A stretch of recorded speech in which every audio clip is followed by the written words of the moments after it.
Welcome, welcome, welcome. Joe is not here tonight. Joe is a good buddy, good friend of mine.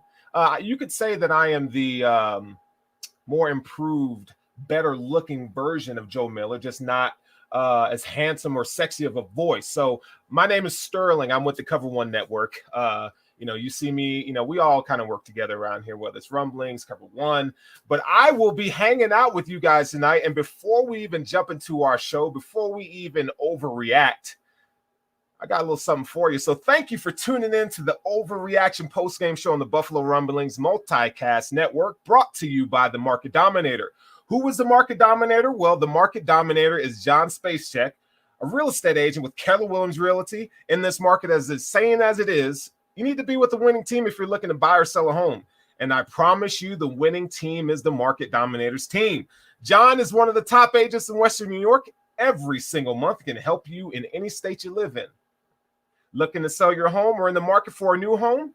Give John a call right now at 716-570-3298. This show is brought to you by the Market Dominator. So what's up, people? Let's overreact. Okay, listen. I don't know what I was going to feel coming in this game. I was nervous. I'm nervous, okay? After last week being in Buffalo, watching the game with Joe and Spence and all my friends, you come into this week and you just don't know what to expect. You don't know what to expect. Your odds of winning the division or making the playoffs, starting off 0-2, is extremely slim. I would say it's probably your odds are in the 20 percentile range of making a playoff starting 0-2. We had all these expectations of last year and this offense coming out just humming, and that kind of hasn't happened. We talked about the defense and the idea of a Sean McDermott defense being good again, because apparently we forgot about that last year because the defense struggled in so many ways, right? So you come in here this week, you're kind of worrying, what are the Bills going to do? How are they going to look offensively? How are they going to look from a defensive standpoint? So we're here on Sunday morning. It's a hot day. It's a hot day in Miami. You hear the players talk about how they need to hydrate, Sean McDermott, and their preparation. We've heard it all week. It's not the first time we've ever played Miami, but anytime you play Miami, whether it's a sunny day, we just know it's hot as hell. Okay, it's super hot, and it has its ways of presenting problems and issues. So I'll tell you this little story real quick. So before when COVID kind of broke down a couple years ago, I went down to Miami just to hang out for like 4 weeks in this Airbnb. Okay, and it's extremely hot. But I'm gonna tell you this: I haven't told any of my friends this, but look, I am a closet snake fan. I love snakes. Now, me being black, I don't want to touch the snakes. I just want to see the snakes. Okay. And in the Everglades, they have what they call a python problem. Okay. I don't know why I'm infatuated with Burmese pythons, but so I'm out in Miami and I'm like, shoot, let me take a trip to the Everglades. I want to see these big old snakes. So I'm driving around. It's at night and boom, there one is. And everything about the Burmese python and how they kill their prey, they do have teeth, they bite, but what they do is they constrict. And the reason why I'm telling you this story is because the Buffalo Bills today, they treated the Dolphins like prey, like Burmese python. They just kind of sucked the life out of them. They sucked the life out of them. Offense, defense, special teams. It was a beautiful thing. It was a beautiful thing. So, emotions were high. Even though the Bills won 35-0, okay? You still kind of, you're left to think, okay, what is going on here? Like, from an offensive standpoint, you think, okay, well, maybe, we could get the game, we can get things going offensively. When you look at predictions and what everybody thought, you think, okay, Josh Allen's going to have the best day ever because, we know that Josh Allen is Miami's daddy. Like daddy was coming home today, right? He's coming home and he's pissed off because y'all don't, you hurt his feelings last week, and daddy's coming home tonight. That's kind of what everybody's thinking. So we're thinking, okay, Josh is about to come out here. I'm expecting that he's going to come out here and he's going to throw, 300-400 yards, 3 touchdowns. That would have been the icing on the cake, right? That would have been icing on the cake. And you know what? It didn't happen. The Bills are learning to win in other ways, right? So one of the things that from a X's and O's guy, I'm an X's and O's guy, and then from a fan perspective, sometimes it's hard to it's hard to marry the two thoughts and ideas. On paper, when you look at the Miami offense with Tua at quarterback, we know that he has a hard time processing the game. If you take away his first read, he really doesn't have an answer outside of that. Watching film this week, watching Tua, I mean, he kind of just, if pressure gets in his face, he has no real plan. He kind of just, he tries to rely on his limited athleticism, which in Alabama, that works. But when you're playing against a bunch of dogs and athletes better than you in the NFL, buddy, your athleticism ain't gonna cut it. I'm sorry, it just ain't gonna cut it. So you see this guy out there last week against the Patriots. He's just throwing the ball up like it's just whatever. Like I'm afraid, like it's something that you and I would do if we were playing quarterback in the National Football League with no training. Like we're just gonna throw that damn thing up. Like, hey, it's up for grabs. It's hot potato, okay? And that's what Tua, that's how he plays the quarterback position as of right now. You talk to Miami beat reporters or the temperature in the room with Tua is how much has he progressed? How much has he grown?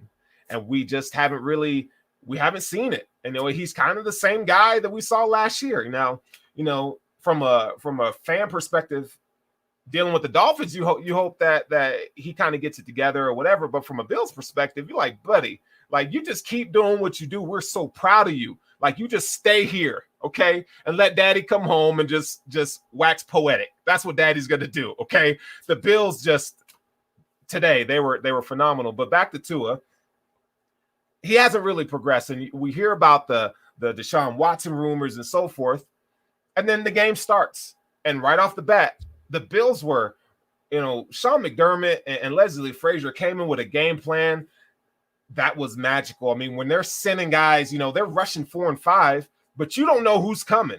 So these free blitzers are coming off the line as cornerbacks, safeties. We saw Micah Hyde get in there. I mean, just bang, bang. That first drive, 2 sacks on the first drive, you knew that, okay, this defense is ready. It's freaking ready to play, right?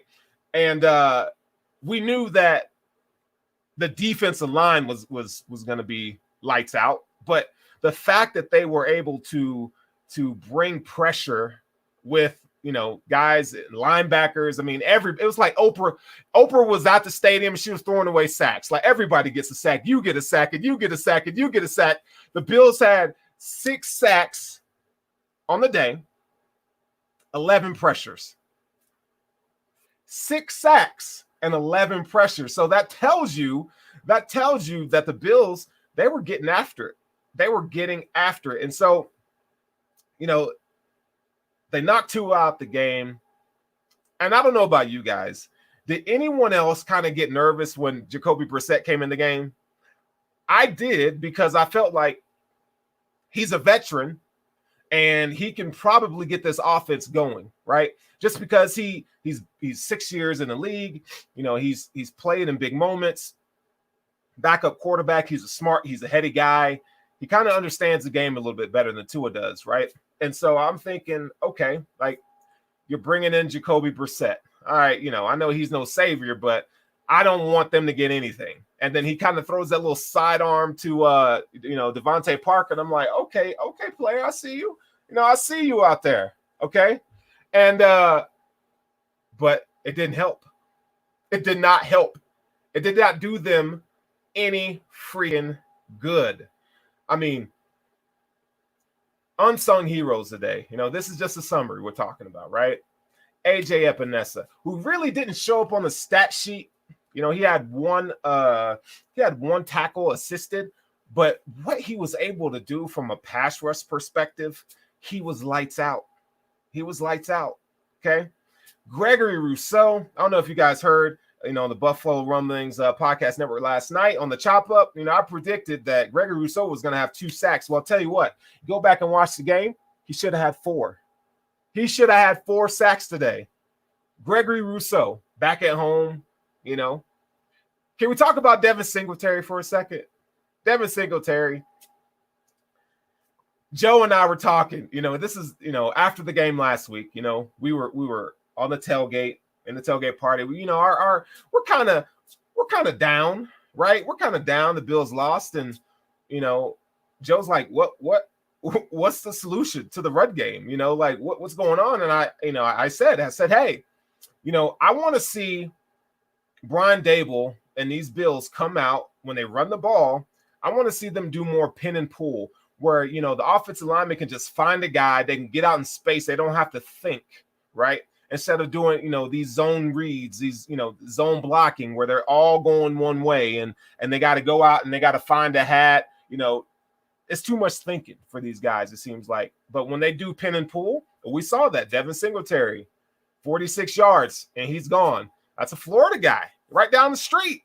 I mean, it was just great to see, you know, the look on these Dolphins fans, their faces. Like, and do they even have fans? Like, you heard even the guys, you know, calling the game, you heard them talk about, hey, look, what you're hearing right now is Bills fans. Bills Mafia came down to Miami and just took over. They took over.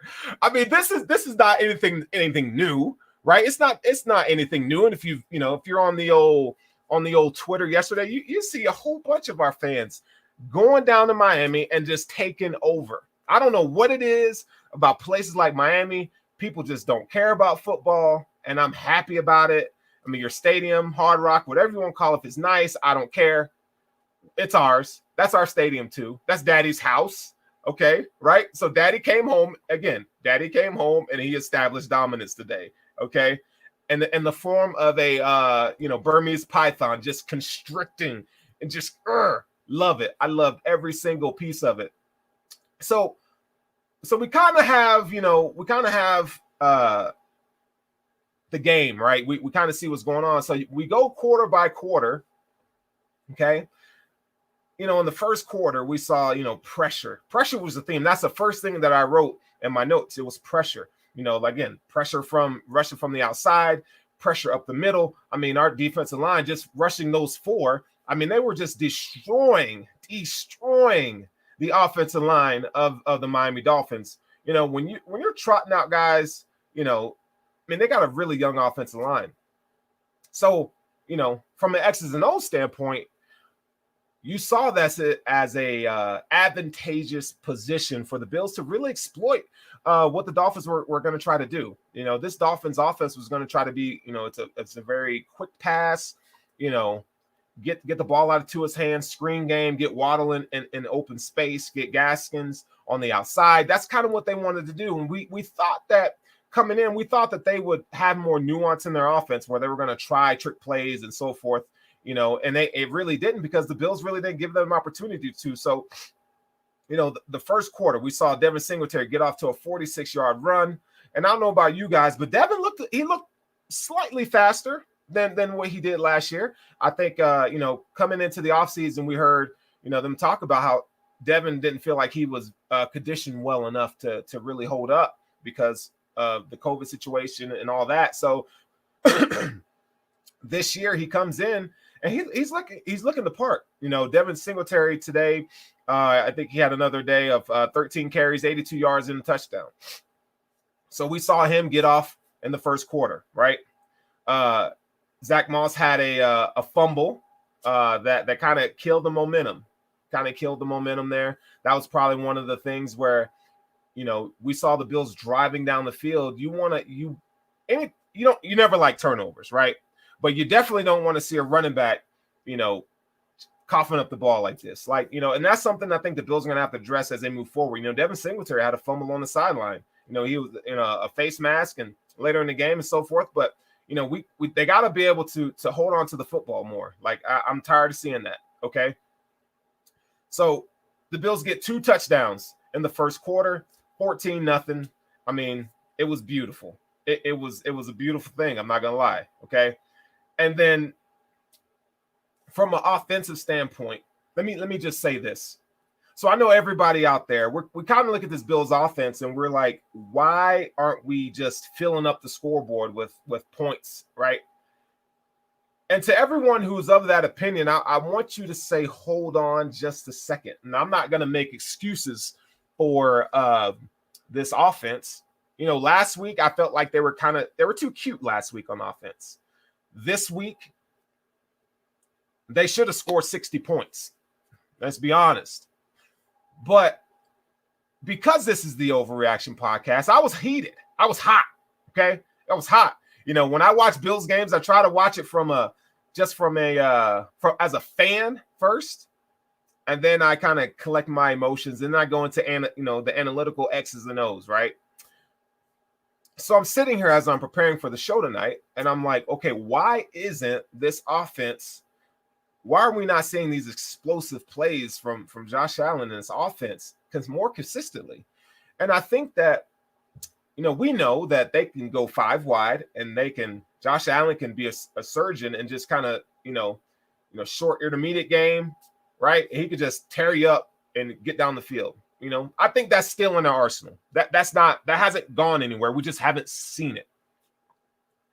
On the flip side, the Bills played 2 opponents. One where, they had the Steelers front was incredible. So when you have a really good front 7 and 3 guys are just dominating 5 on the offensive line, I think, it really does help your secondary out, right? So you come into this week and you got Byron Jones and you got Xavier Howard, okay? Those guys are, 2 of the better cornerbacks in the league. Eric Rowe is no slouch. Javon Holland is a rookie, but he's good. That guy's going to be a player. So from a secondary, so I'm like, okay, maybe that's why, they didn't really get out to, Josh Allen throwing for 300 yards and 3 touchdowns and what everybody was kind of wanting and expecting. Those guys get paid too. Brian Flores is a really good defensive coordinator, really good head coach, and they scheme some stuff up with that the Bills kind of had issues with, whether it's passing guys as far as masking their coverages and rolling guys and so forth. They kind of took some things from the Steelers and they tried to make it work for them. So I tell you all that to say this: pause, hold on. This offense is going to be okay. What I think they're trying to do, I think they're trying to find different ways to win, different ways to get down the field, because what we saw in the playoffs, you could throw the ball all over the yard. I think we did our offensive line a disservice last year because, not saying we need to run more, but we just didn't run effective. So whether that's from Dable's aspect of maybe, simplifying, the running game in terms of what the offensive line does, running backs being healthy and conditioned and so forth, all those things matter. The small things matter. So I think what we're seeing is Brian Dable in this offense, they're trying to win differerly. I think we're going to see them throw the ball over the yard as we get closer to the season. But I think it's one of those things where, for example, like on 3rd and 1 and 4th and 1, Josh Allen only had 1 conversion where it was a quarterback sneak, in short yardage situations today. But you see them handing off to Gillen. You see them handing off to Singletary, handing off to Moss. They're trying to show nuance. Okay, so when they get into the playoffs, I think they're going to unleash it. I think you're going to see it. But they're also, because if they continue to go this route, and they know they have a really good defense. I mean, this defense is looking like a top 3, top 5 unit in the league, something that McDermott is very accustomed to. I think it gives them the freedom and the opportunity to kind of work some stuff out. We didn't see Gabriel Davis much in this game, so they put an impetus on this game. They wanted to be physical. That's what we saw today. We saw the Bills be physical. Last week, they got handed it to them. I mean, Pittsburgh handed them an L in every sense of the way. What do you think about, Sean McDermott? Let's not overanalyze this here. Sean McDermott's a wrestler. For those of you who wrestle, I'm not a wrestler. I'm a lover. I'm not a wrestler. Okay? But Sean McDermott was a wrestler. I think one of the things, if you're going to be a wrestler, first thing you think of, you got to be tough. You got to be tough. You got to be cerebral. You got to think. You got to be ahead of the next move and so forth and play chess kind of. That's what the Bills did today. They took on the Sean McDermott mentality. So whatever message that he gave them this week, it worked. I didn't think that the Bills were going to be this physical, at the point of attack in the line of scrimmage. But man, it's funny. It's so funny because they just straight dominated. Look, Cody Ford played a really good game. Okay. Deion Dawkins, you could tell he had some reps today where he's still kind of getting his conditioning back, right? But he improved. That's another week. John Feliciano. It was great to see John Feliciano kind of get it together a little bit, because last week my guy got worked. Mitch Morse, go back and watch the film if you guys ever get a chance or opportunity to. Mitch Morse had a key block where he sealed off on Devin Singletary's long run.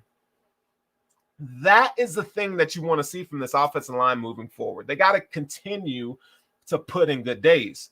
But back to Sean McDermott, I mean, he had these guys dialed in and he had them ready to play, from the offensive line perspective in the trenches. Let me tell you about my guy, Levi Wallace. Can we talk about Levi Wallace for a minute? Okay, so, it's the second quarter now. So this is where we are. So we're in the second quarter. And everything we know about Levi Wallace, he's the guy from humble beginnings. And he's the dude that was a walk-on in Alabama, right? He's a guy that, everything he gets, he earns, right? Not the best athlete. He just kind of, he's just one of those worker guys that like Sean McDermott just loves, right? And we saw him last week. Deontay Johnson, hey, so some of those reps where Levi got worked bad. He got worked bad. And so coming into this game, I felt like Levi has an opportunity to ball out in a sense, because Deontay Johnson is one of the faster wide receivers in the league. And, putting Levi on Deontay, that's a big ask for Levi, just because he can't match him with the foot speed. But one of the things I felt like Levi failed on last week, he didn't really engage in press man coverage enough. He didn't really get his hands to reroute the receivers like he should have. Well, today was different.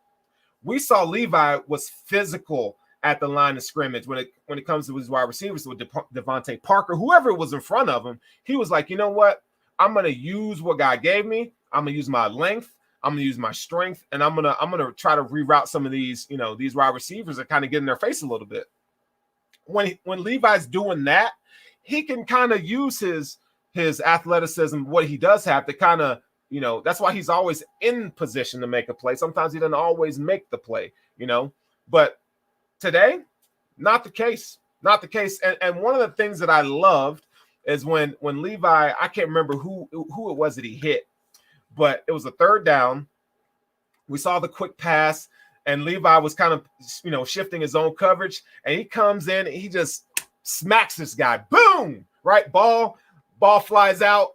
Okay, and Levi Wallace, the guy from humble beginnings, and the guy that Sean McDermott and Leslie Frazier talk about, he always has his head on the right shoulder. He's an influential guy in his locker room, yada, yada, yada. Levi stands up over his guy, and he's talking his shit. He's talking to him. I'm like, okay, Levi, okay. You got to love it. Y'all, it's the little stuff that makes this game so beautiful.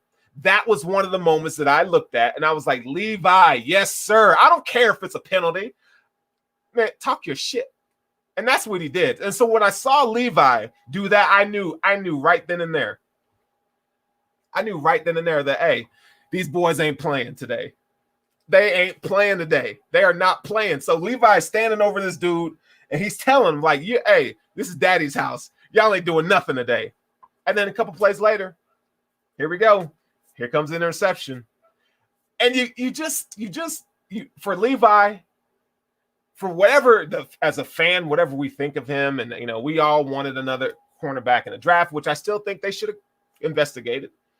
But Sean McDermott, they decided that they were going to stick with Levi. I mean, I thought they should have looked at getting an offensive guard, but they stuck with their guys, Cody Ford, whatever. But Levi Wallace, that's what you want to see from cornerback 2. That's what you want to see, that physicality. And I think it helps set the tone for the secondary, to where, on that interception, we saw Levi he was on I think it was Jalen Waddle, and we kind of see Gesicki kind of coming to the scene, right on the outside, and Levi was like, you know what? I know you're not getting it, Waddle. I know he wants to throw a jump ball to Gesicki, and I'm just going to go down here and take this. That's just what I'm going to do today. And he did. I loved it. I loved every second of it. So you see this kind of stuff, and last year was the offense got all the praise and the glory and whatever. But this year, 2 games, this defense is something else.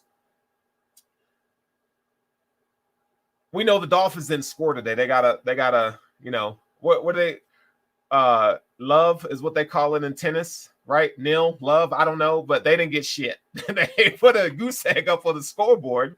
And I'm like, okay, so this defense, they didn't give up a first half touchdown all week last week. They gave up 1 touchdown last week and 0 today. How's that for you?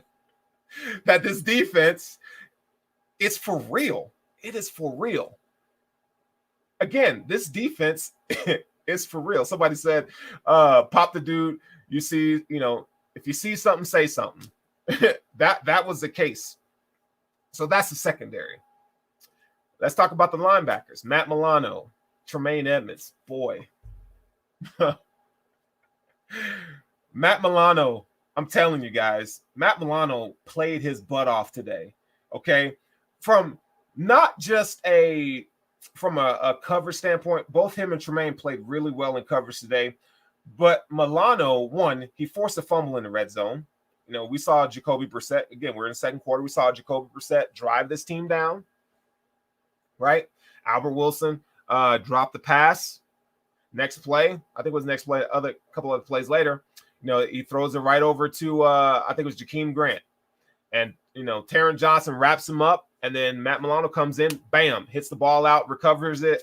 Matt Milano balled out. I mean, the thing that stood out to me was his ability to pass rush. I never saw Matt Milano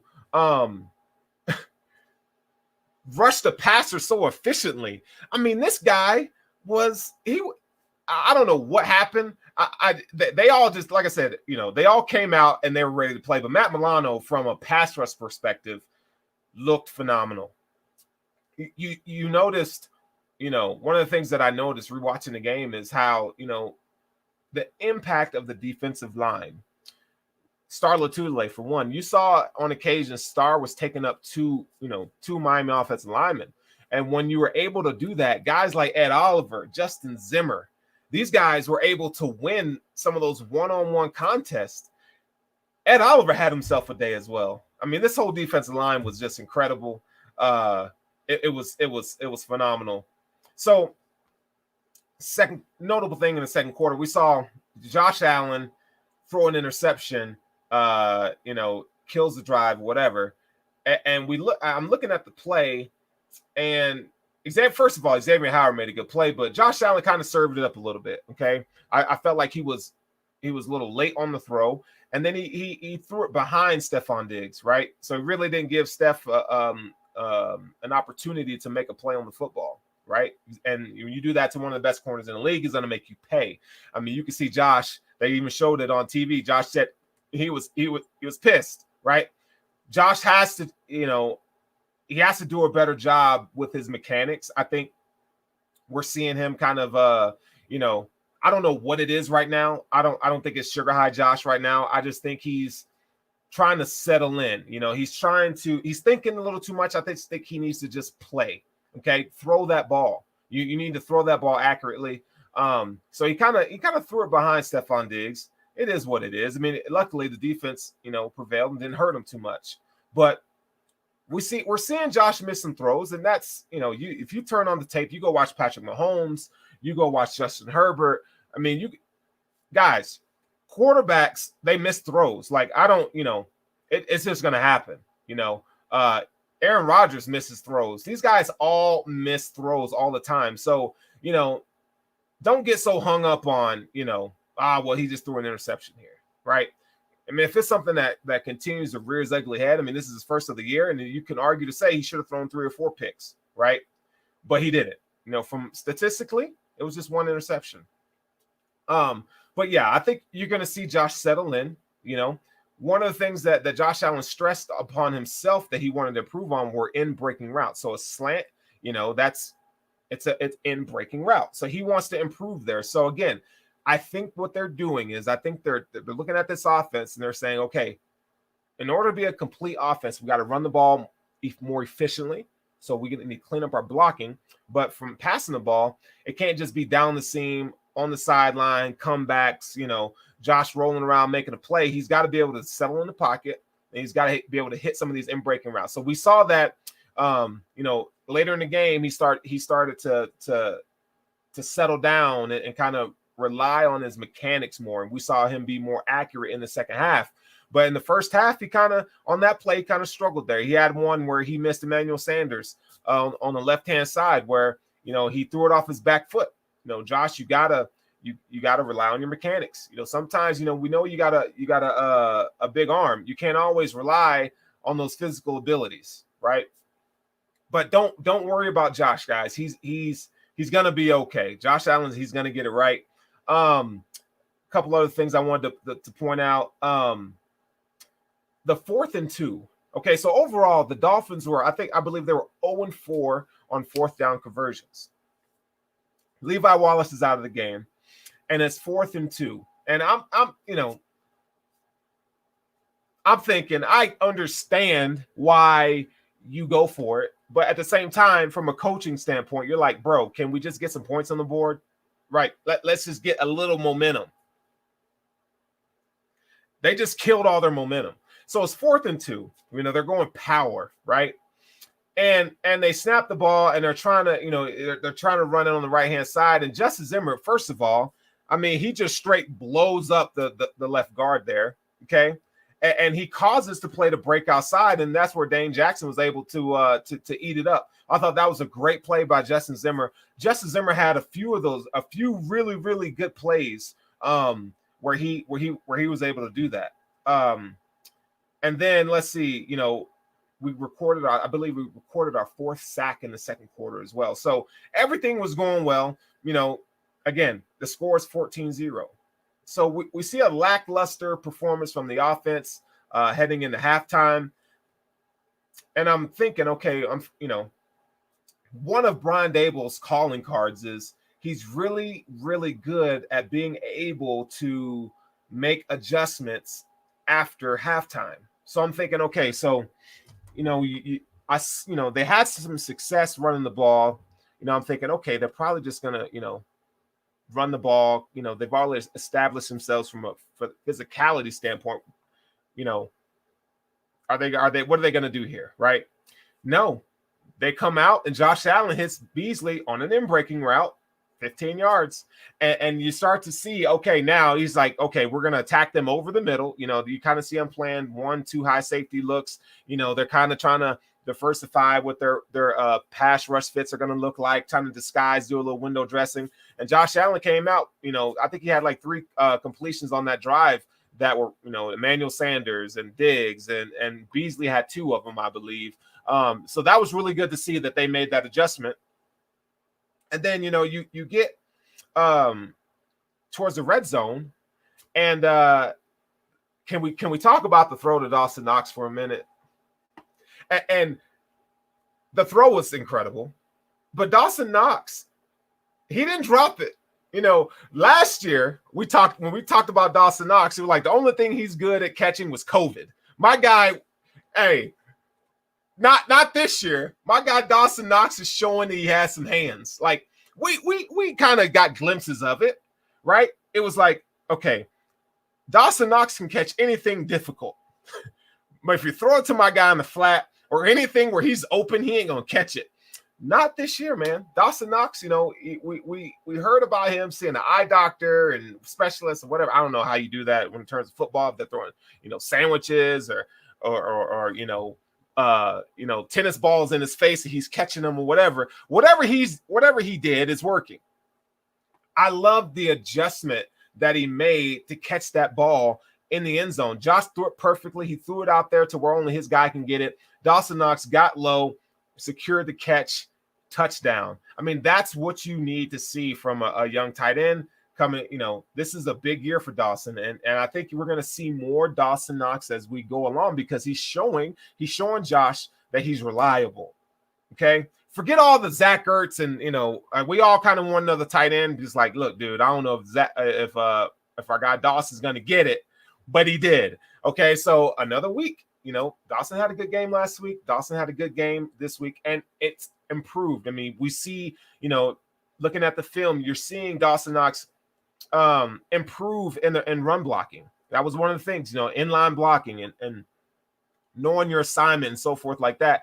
He's improved. He's gotten better. So I love what I saw from Dawson Knox, and that was a great throw by Josh Allen. Defense again. I mean, I don't know. I mean, you guys are hearing me. Like, I'm really trying to be like talk about the offense, but I mean, what the hell? Like, if the defense is just killing it, I mean, you got to talk about them. But again, in the third quarter, I mean, they just destroyed. So I wanted to, and then we kind of know, Zach Moss had a couple good runs, yada, yada, yada. I mean, good power runs, right? That's pretty much the highlights of the game. So from a statistical point of view, let's talk about what we saw. Oh no, actually, before we do that, let's talk about that 51-yarder to Stefon Diggs. Can we go there? That, first of all, for any of you guys out there that says Josh underthrew Diggs or he should have hit him in stride. Okay, Josh was on the right hash, throwing it all. I mean, he it was a moonshot. Okay, and I don't know if you guys have been on the football field lately. Why don't you stand on the right hash and then throw it? Try to throw it 50 yards down the field. I mean, that is a hard ass throw. Okay. So, and he threw it on Xavier Howard. So that tells you the level of confidence that Josh Allen won that he has in Stefon Diggs to throw it after Xavier Howard picked him off. He picked him off early in the game. So Josh is like, I don't care. I'm throwing this ball up to Diggs because that's the look that they gave us. And we're going to see what happens. And Diggs, man, he adjusted to the ball. He high pointed the catch. And he catches the ball and he's laying down and he just starts laughing. He starts laughing. Like that is the kind of stuff that tells you you're just a badass. You're a boss. One, great throw by Allen, but two, Diggs knows he's good. He's just laying there. He just laughing. He's smiling right up at Xavier Howard. Like, bro, I just got you, dude. I just got you.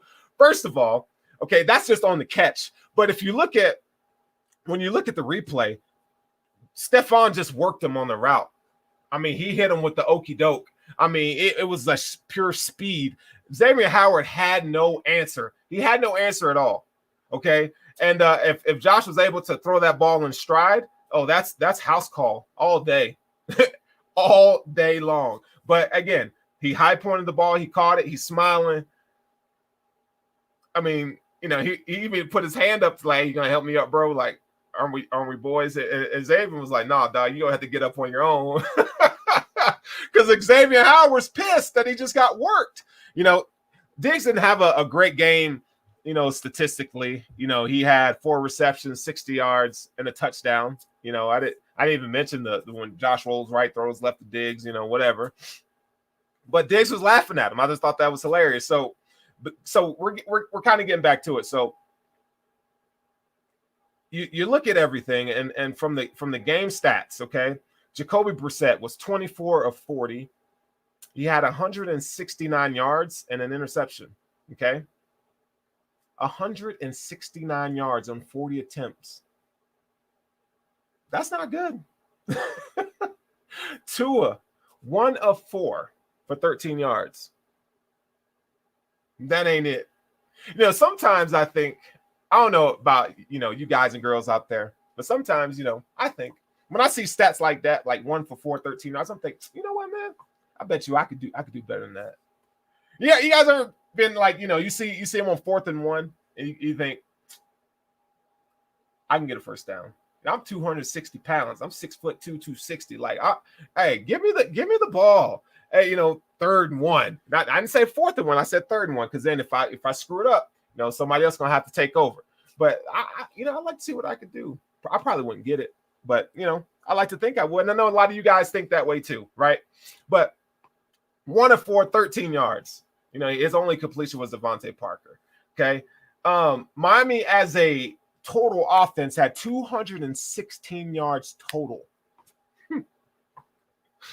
Let that sink in for a minute. 216. Ain't gonna cut it. It's not gonna cut it, buddy. Okay. You had that equates to 145 yards through the air, and 71 yards rushing. Like, ain't gonna cut it. And a lot of that's from your quarterback. I mean, they had one 20-yard run, and that was pretty much it, right? 3.1 yards per play. That's, by my calculations, I'm no scientist or mathematician, but that ain't gonna cut it either. That ain't gonna cut it. 3.1 yards per carry or per play. All right. They were 8 of 18 on 3rd down conversions. Last week they were 36% on 3rd down conversions, so they really didn't do a good job here today either. Okay, you had 18 opportunities on 3rd down, you only got 8 of them. That's not gonna cut it. That's not good enough. Okay, and then 0 and 4, 0 and 4 on 4th down. 0 and 4. That's not good, folks. That's not good. Just so you know, you are listening and watching the Overreaction postgame show on the Buffalo Rumblings Multicast Network. I am Sterling. I am filling in for my guy, Joe Miller, who had to take care of some stuff, some personal stuff that he had to take care of. He had to go to a funeral today. So, make sure you guys throw some prayers up for Joe and his family. He was having, just an emotional day. So he asked me to fill in. So that's why I'm here today. You look at the Bills from an offensive standpoint, they had 314 yards. Okay. Now we know it wasn't the best offensive output, but you really didn't have to do all that because your defense just played that well. In the second half, the Bills had 4 drives, 3 of them resulted in a touchdown. So that should tell you that, there was a shift offensively. They kind of figured out what the Dolphins were showing them, and they kind of worked some things out. Now I want to see that manifest itself, first half, come out hot, right? The Dolphins kind of did some things to kind of, we got a 14-0 lead. They started off good, right? But we want to see more consistency. We want to see more variance in the offense. Again, they're not just going to go out and go 5 wide all the time. So we really do need to get that in our heads. I think they're working the kinks out. Okay. They're working the kinks out. So we're going to see them kind of try some things, so that when it comes to the playoffs, they're going to be able to have a more balanced offense. Trust me, guys. I'm telling you, this is where they're going. Everything you know about Brandon Beane, everything you know about Sean McDermott, that's all about the details. So this little idea that I have is not crazy. Okay. Put aside the greatest show on turf and the K-gun offense. That's going to have its place. Okay. But just get in your minds that they're trying to have nuance on offense. They got to have a balanced attack sometimes, right? You got to be efficient, both passing and running, pass blocking and run blocking. So they're just working out the kinks. All right. So 171 yards passing, 143 yards rushing. The Bills are 4.9 yards per play. 21 first downs and 7 to 13 on 3rd down. I do want to see the 3rd down conversion rate improve a little bit. That's 50%, just about a little better than 50%. That's good. I think they could have been better today on third down, though. I think they could have been better. Devin Singletary, like I said, 13 carries, 82 yards, 1 touchdown. Josh Allen, 17 of 33, 179, 2 touchdowns, 1 pick, and 9 tackles for loss. That was one of the stats that I wanted to bring up tonight, was 9 tackles for loss. I mean, these guys, as a defense, they got after it, and it showed, not just this week. I mean, not just week, last week too. They really got after it. Okay. One of the things that I know that Joe does, he reads the Mafia tweets. Okay. And I'm going to do that today. Okay. This is from, the old Bruce Nolan. This is my guy, Bruce. So I have to read this one. Okay. Because it's the first one. This is what Bruce says. He says, this game, more so than most, tests the how and why are more important than what. Bruce philosophy, 35-0, with plenty of teaching tape. Yes. This is plenty of teaching tape. And especially, these first 2 weeks have been great teaching moments. If you're going to take an L, take it week 1, because it's the mindset of being the hunter and the hunted, right? The Bills were the hunter last year. They had something to prove. Now they're getting everybody's number 1 shot. So it's kind of like how every team views Kansas City or every team views Tampa Bay. You're going to get everybody's 100%. They're going to give you their best shot. And that's what the Bills are getting. So today, the Bills' best shot was Miami secondary gave them their best shot today. Okay. And you're going to see this kind of stuff more so than not, because teams are going to be, the Bills are the hunted. So they have to kind of change their dichotomy and how they view themselves. They got to every week. Well, this is why Tom Brady is the greatest, because he's able to not only with himself, but he gets the team thinking, that underdog mindset. That's why you hear them when they win Super Bowls all the time. And he's like, nobody believed in us. And I'm like, the hell? What? Like, but he believes that. He believes nobody believes it. And I'm like, who's telling you this? Your wife telling you this? Like, Bill telling you this? Who's telling you that they don't believe in you, bro? But he gets him and his team thinking this. This is the kind of mindset that we need to see the Bills adapt. So I totally agree with you there, Bruce. Let's see. John Fina says, like, I just got a nice 6-pack of my favorite IPA from Resurgence Brew. That's great, because I am drinking Resurgence tonight, the Pilsner, Circle the Wagons. I'm going to have a little bit right now in honor of my guy, John Fina. I love Fina. Fina's the freaking man. And then my guy Richard Rush comes in. He says, Allen didn't have his best day, but made some solid throws. The O-line protected better. We ran the ball solid. Motor had over 80 yards. D played amazing. AJ Epinesa had a lot of pressure. Groot had 2 sacks. There's still a lot to improve on, but can't beat a shutout. You're right. You cannot beat a shutout. And he said, hashtag wild dreams land. Richard Rush is the homie. He's right. The offensive line protected better. Devin Singletary looked good. Allen didn't, Allen was hit or miss, but he had some really good throws and moments. He really did. So yeah, back to Bruce's comment. It's a teaching moment. The Bills are going to get it right. Let's see. Chef said, it says JA17 probably needed more preseason play. Pass game seems off. Hello, run game, my old friend. Hello, run game, my old friend. Defense, pass rush, still a lot of things to clean up, but our defense totally dominated the second half. Okay. I loved everything you said there, except for Josh Allen probably needed more preseason play. I didn't want to see Josh Allen in preseason. I don't want to risk, your $200 million quarterback getting hurt. Josh Allen is, at this point in his career, he's a veteran. I mean, I think he's going to be okay.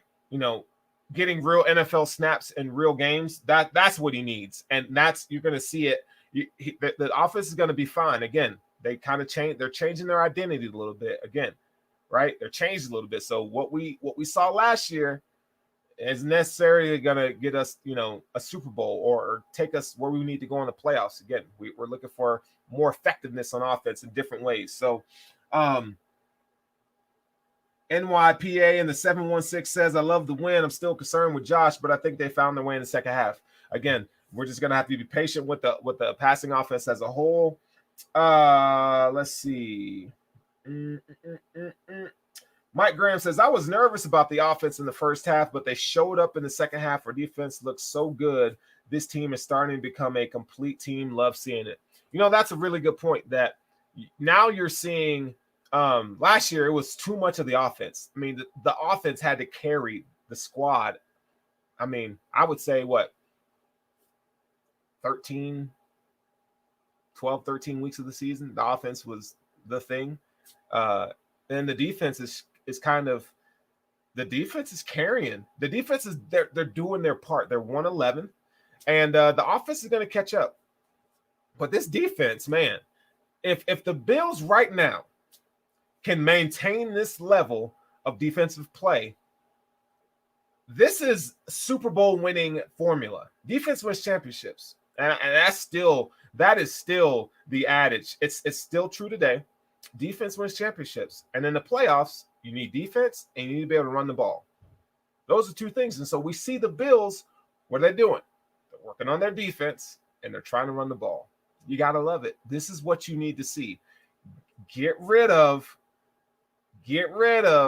well, the Bills did this last year. Josh Allen statistically was an MVP, runner-up last year. We don't know what that's going to look like for him this year. He may not get MVP. He may only have 30 passing touchdowns. We don't know. But I'd rather have balance on offense and defense than just blowing everything up from offensive standpoint statistically. I love the fact that they're balancing things out. Let's see. What else we have here? 2020 offense shows up. 2021 defense stays. Super Bowl champs. We are 1-1, less than expected, and no style points for how we lose or how we win. I'm impressed all the way around. That's from Jim Wickens saying that he's impressed with what the Bills have done. Yes, be impressed. Be impressed. This is the first time that I've seen under McDermott the Bills just be dominant. Like, I've never seen the Bills be this dominant from every phase of defense, from the line to linebackers to secondary, being this dominant. These guys are playing very, very well. Very well. And I can imagine what next week's going to look like. You're getting Washington football team in here. They got Terry McLaurin. They got Antonio Gibson, Josh Heineke, or however the hell you say his name. I think you're gonna see the Bills are gonna unfurl on the Washington football team. I think I don't think we're gonna have a shutout, but I think you're going to see kind of the same thing. You're going to see them blitz from the edges. They're going to generate pressure up front. The only thing that I'm worried about next week is the offensive line, how that's going to hold up. Chase Young coming in the fold. Allen. They got some dogs. They got some dogs on that Miami. On that Washington front. We'll talk about that later in the week. I'll let Joe handle that for you guys. So, with all that being said, man. With all that being said, doesn't it feel good to get a W? Like, we just went through every little thing. Offense, defense, special teams played well. Like, if you had to drum it up any other way, like, this is what you need from your team. And the Bills are 1-1, okay? And it's glorious. So we are tied. Actually, we should be atop of the AFC standings after today because Miami did beat New England and Buffalo beat Miami. So we are back on top of the AFC East. I do not see us having any issues in our division from a win-loss perspective. I really do think that the Bills are going to sweep the division again. So you heard it here, okay? You heard it here on the Overreaction Pod. The Bills are going to sweep the division. It's just going to happen. Look, when you go and you watch New England, they're okay, but if this defense continues to play like they are, from stopping the run, you can't pass, rookie quarterback, New England ain't got nothing. You just took Miami's best hit. I mean, if Tua plays in the game, the Bills are winning 60-0. I mean, that's how much they.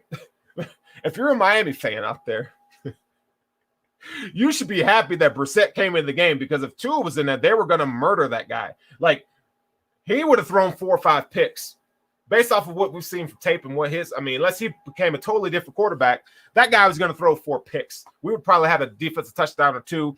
I mean, it was going to get ugly real quick. That's why he only lasted a series or 2, because they would just lighten him up. I mean, the offensive line, they need some answers on offensive line, because those guys got worked. They got worked. So Miami, you're going to have to shore some things up on the offensive line. But this Bills team, I mean, you can't not look at this team and go, okay, like, you have everything you need for a Super Bowl run. Everything you need for a Super Bowl run. Ethan says, Sterling, you didn't read my tweets, but great show. Thank you. Thank the voice tonight, because the voice, I'm happy that he was like, yo, Sterls, you want to come on? I'm like, Joe, for you, dog? Like, absolutely. No, I didn't get to read everybody's tweets. But I'm sure Joe will get you guys next week, though.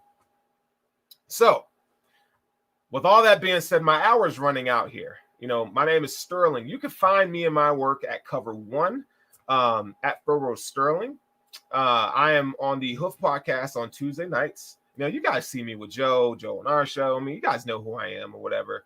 You can find me there. But one of the things that I love to do, I love to break down film, but kind of make it. If you're like somebody who's on the couch, or you're a lady that just loves the game and just I try to break things down in a way so that everybody can understand it, right?